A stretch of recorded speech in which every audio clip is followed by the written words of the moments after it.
Та сүнстэй амьдарч байгаагаа мэдэх 10 арга 1. Ер бусын үнэр, таны амьдарч байгаа газар сүнстэй болсон эсхийг мэдэх нэг тэмдэг нь танд байнга мэдрэгдээд байдаггүй ер бусын үнэр юм.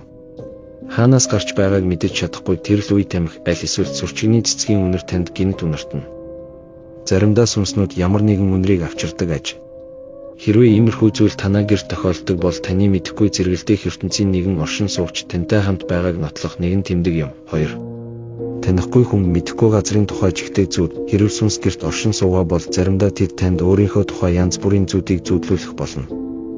Энэ зүйл нь жирийн эсвэл хар дарсан байж болно. Сүнстэй амьдарч байгаа хүмүүс өмнө нь хизээж байгаагүй газар уулзаагүй хүмүүсийн тухай зүйдэлдэг аж. Энэ бол зэрэгэлдэх ертөнцийн оршин суугч танд өөрийнхөө тухай ямар нэгэн юм хэлхийг хүсэж байгаа бөгөөд тэд тантай холбоо барихыг хүсэж байгаагийн тэмдэг. Та тэднийг ямар нэгэн байдлаар ойлгох хэрэгтэй бөгөөд эдгээр хүмүүс нь ихэнхдээ үнэхээр золгүй байдлаар нас барсан эсвэл алуулсан байх магадлалтай. Золгүй байдлаар ухсан хүний сүнс чөлөөлөгддөггүй аж. Та тухайн зүйлд үзэгдэж байгаа хүний тухай мэдээлэл, түүнд юу тохиолдсон тухай нийтийн архиваас олж мэдэх боломжтой юм. 3. Хин нэгэн таныг ажиглаад байх шиг зарим хүмүүс бусдыгаа бодвол хоёр дахь ертөнцийг мэдрэх нь илүү байдаг. Таны хин нэгэн хаа нэгтэйгээс ажиглаад байх шиг санагддаг уу? Хэрв хин нэгэн эсвэл ямар нэгэн зүйл ажиглаад байх шиг санагдаж байвал эргэн тойрноо харж ямар нэгэн өөр тэмдэг байгаа эсхийг ажигла. Энэ бол тантай параллел ертөнцийн бас нэгэн гишүүн амьдарч байгааг илтгэж болохоос нэгэн тэмдэг. Зарим хүмүүс шинэ байранд нүүж орохдоо байнга хин нэгэн түүнийг ажиглаад байх шиг санагддаг. Тэгвэл битгий үүнийг үл тоогоор өөр ямар нэгэн тэмдэг илэрч болох юм. 4. Агаар хүндрэх мэд мэдрэмж. Зарим хүмүүс сүнсийг эргэн тойрондох өөрчлөлтөөр мэдэрдэг бөгөөд ямар нэгэн зүйл дараад байх шиг. Эсвэл амьсгалахад хэцүү болох гэх мэт. Агаар дах гинтийн өөрчлөлтөнд сүнсний өөрийгөө илэрхийлэх нэгэн арга аж. Гинтийн энэ өөрчлөлтийг энгийн хүмүүс ч мэдэрдэг. Тиймээ түүнтэй хамт амьдарч байгааг илтгэх яахын аргагүй шинж тэмдэг мөнөөс мөн 5. Чимээ, та ямар нэгэн тайлбарлах боломжгүй чимээ шууган бүр шүглдэг чимээ сонсч байна уу? Чимээ бүхэнд учир шалтгаан бий. Сүнс өөрийгөө оршин буйг мэдүүлэхийг хүсэж байна. Мэдээж гэрийн тавилга янз бүрийн зүйлээс дуу чимээ гарч болох юм гэвч заримдаа хаанаас гараад байгааг тайлбарлах аргагүй байдаг шүү дээ. Ихэнх сүнснүүд хүний чихээр сонсох боломжгүй дуу чимээ гаргадаг бөгөөд үүнийг тусгай багжаар хураан авдаг.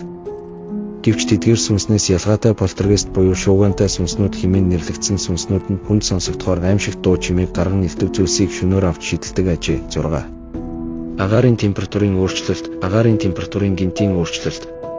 Энэ бол өөр нэгэн сүнс таны ойр байгааг мэдэх тэмдэг юм. Хэрвээ та өрөөнүүдийнхөө дундуур явах юм бол зарим өрөөч нь бусдаасаа хамаагүй хүйтэн байх болно. Эсвэл яг л нэг газраар явах тоолонд таны эргэн тойронд хүйтэн оргих шиг танд мэдрэмж төрнө. Тэгвэл энэхүү хүйтэн оргих явдал нь таны air condition ос болсон хэрэг огт биш. Заримдаа сүнснүүд таны эргэн тойронд ирэх үед агаар хүйтэн болдог. Сүнснүүд эргэн тойрондох энергийг сорж агаарыг хүйдрүүлдэг аж. Заримдаа гэрийнхээ хаа нэгтээ алхахад гинт хүйт орогдог гэвч бусад газраа хэвэн байдаг бол энэ бас нэгэн сүнс байгаагийн тэмдэг болох аж. 7. Эд зүйл өөрөө хөдлөх, танаас хол байх зүйлүүд хэн нэгний тусалцаагүйгээр хөдлөх. Хэрвээ ийм зүйл болсон бол та даруй ойндоо тогтоож авах хэрэгтэй. Хэрвээ та ямар нэгэн зүйлээр баттай хаа тавьснаа мэдэж байгаа боловч энэ зүйл амьд бие түрээгүй байхад өөр газарт байвал энэ яахын аргагүй чихтэй зүйл танд тохиолдоод байгааг гэрчилнэ.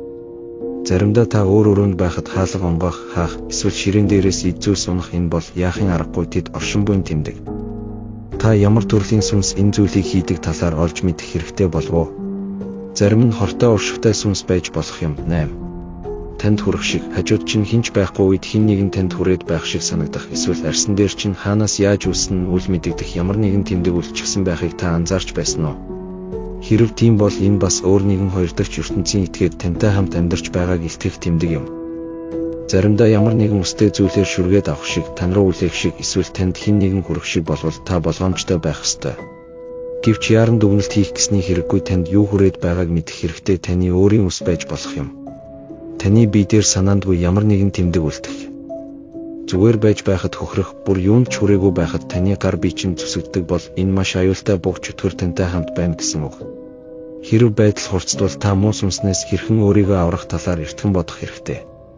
Энэ сүнс ганцаараа байхад маш аюултай. 9. Гинтийн ааш зангийн өөрчлөлт хэдийгээр цөөн тохиолдохч ямар төрлийн тэмдэг илэрснээс шалтгаалж тантай маш муу сүнс амьдарч байж болох юм. Гэвч энэ сүнс гэхээсээ илүү чөтгөр аж. Заримдаа муу сүнснүүд байшинд амьдарч байгаа хүмүүст уур хорсол, айдас хүйтс төрүүлэх. Бусад төрлийн ааш зангийн аимшигт өөрчлөлтийг бий болгодог. Хэрвээ байдал биш байгаа бол ад сэтгэрийг зайлуулах үйл хийх шаардлагатай. 10. Чих худалчнууд үнэнч таны гэрт сүнс байгааг мэдэх төгс арга бол сүнсийг өөрийн нүдээр харах юм. Сүнснүүд өөрийгөө байгааг танд мэдрүүлэхийг хүсч байдаг. Хэрв таны хараа хурц бол тэдний сүмэлцэх дүрсийг харах боломжтой.